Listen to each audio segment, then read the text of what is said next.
Malaysia के Kuala Lumpur में आयोजित आसियान के रक्षा मंत्रियों की बैठक यानी कि ADMM+ में भारतीय रक्षा मंत्री राजनाथ सिंह ने शिरकत की। इस बैठक में अपने संबोधन में राजनाथ सिंह ने भारत और आसियान देशों की रणनीतिक साझेदारी की तारीफ की और कहा कि आसियान देशों के साथ भारत के संबंध लगातार मजबूत हो रहे हैं। राजनाथ सिंह ने कहा कि भारत की एक्ट ईस्ट नीति के लिए आसियान एक अहम और जरूरी तत्व है। आसियान के साथ भारत का जुड़ाव आसियान के रक्षा मंत्रियों की बैठक शुरू होने से पहले का है, लेकिन इस तंत्र ने एक संगठित रक्षा मंच मुहैया कराया है जो इसके कूटनीतिक और आर्थिक पहलुओं को पूरा करता है। भारत आसियान और प्लस कंट्रीज के साथ अपने डिफेंस कोऑपरेशन को क्षेत्रीय शांति, स्थिरता और क्षमता विकास में योगदान के रूप में अपना रोल देखता है। हमने विगत वर्षों में कई एक्सपर्ट्स वर्किंग ग्रुप्स में भी भाग लिया है, फील्ड एक्सरसाइजेज की मेजबानी भी की है और साझा ऑपरेशनल स्टैंडर्ड्स को विकसित करने में भी योगदान दिया है। ADMM+ ने भारत की इनिशिएटिव्स को आसियान की स्ट्रेटेजिक आउटलुक के अनुरूप बनाने में मदद की है, जिससे भारत की इंगेजमेंट्स प्रतिस्पर्धा नहीं बल्कि पूरक बनकर उभरी है।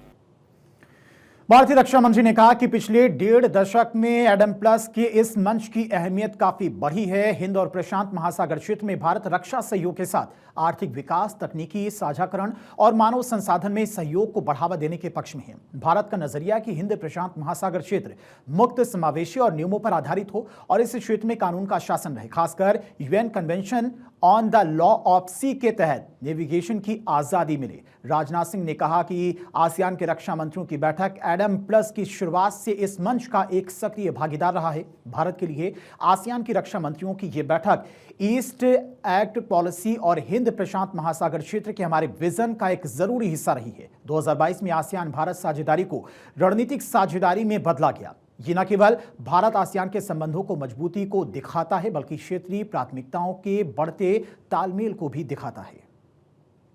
पिछले 1.5 दशक में यह फोरम निरंतर विकसित हुआ है और एक डायलॉग प्लेटफॉर्म से आगे बढ़कर अब यह प्रैक्टिकल डिफेंस कोऑपरेशन का डायनेमिक फ्रेमवर्क बन चुका है।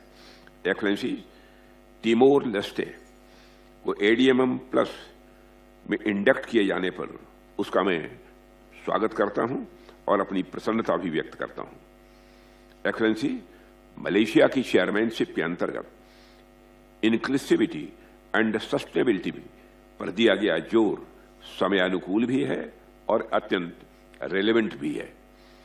सिक्योरिटी में इंक्लूसिविटी का अर्थ है कि सभी देश, चाहे उनकी साइज या कैपेसिटी कुछ भी हो, रीजनल ऑर्डर के निर्माण में समान भागीदार बने और उससे लाभान्वित हों।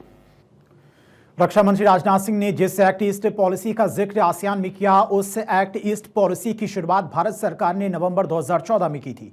ये लुक ईस्ट पॉलिसी का अपग्रेड है। ये अलग अलग स्तरों पर एशिया प्रशांत क्षेत्र के साथ आर्थिक, रणनीतिक और सांस्कृतिक संबंधों को बढ़ावा देने की एक राजनीतिक पहल है। इस पॉलिसी के तहत द्विपक्षीय, क्षेत्रीय और बहुपक्षीय स्तरों पर आपसी कनेक्टिविटी को बेहतर करके दक्षिण पूर्व एशियाई देशों के साथ संबंधों को मजबूत बनाने का लक्ष्य है।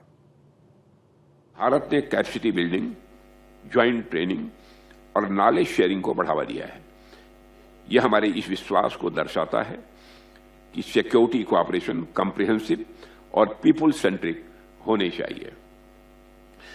4 से 3 जैसी एक्सरसाइजेज जो भारत ने ह्यूमैनिटेरियन माइन एक्शन के अंतर्गत आयोजित की, हमारे मल्टीलेटरल प्रिपेयर्डनेस और ह्यूमैनिटेरियन रिस्पांस के प्रति यह समर्पण का उदाहरण है।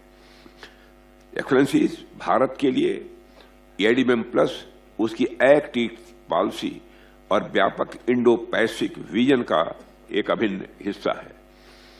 यद्यपि आसियान के साथ भारत का जुड़ाव इससे पहले से रहा है, लेकिन इस तंत्र ने डिफेंस कोऑपरेशन के लिए एक स्ट्रक्चर्ड प्लेटफॉर्म प्रदान किया है जो हमारे डिप्लोमेटिक और इकोनॉमिक एस्पेक्ट्स को और मजबूती देता है।